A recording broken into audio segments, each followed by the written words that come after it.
Nandito yung address.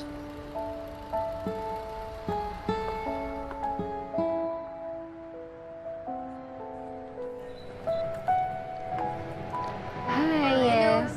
May kailangan kasi akong iwan sa isang resident nyo, si Ozzy Relucio. Wait lang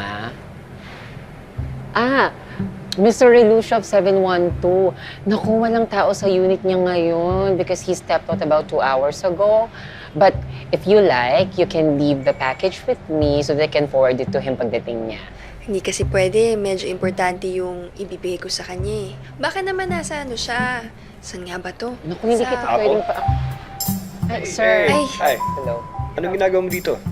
Ay, yung relos mo, yung pinagawa mo kay Manong Segundo, ibibigay ko lang sana sa'yo. Wait, what? Ikaw pa nagdala niyan dito? Alam ko na. Why don't you come up with me muna sa condo ko? I have to get ready. Ang baho ko na. Plus, maybe nagugutom ka. Maybe you want some food. Hindi, dinala ko lang talaga to. Please, it's the least I can do.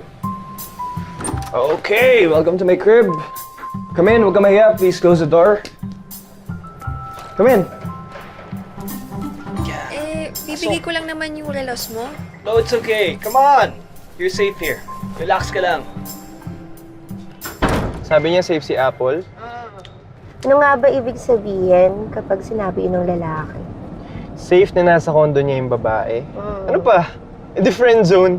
Ay! Kami lang ng sister ko ang nakatira dito. Pero wala siya ngayon. Nasa CDO kasama yung maganda naming lola. Alis na kayo, Noel, Ha? Why? Bakit? You still have work? Hindi, day off ko kasi ngayon. Okay. Kaya, ano? Water? ha? By the way, thank you so much for bringing the watch na pinadala ko kay Mang Segundo. Sobrang helpful. I really appreciate it. Kasi nga hindi mo na binalikan. Ah, Tsaka, hindi ko na kayo nakikita sa cafe. Ayaw na ba nung coffee namin? O kaya, sawa na kayo sa pastries? of course not. Let's just say nag-lilo ako ng konti lang. Iwas ka sa kanila. Hindi naman. Siguro marami lang talaga akong inisip lately.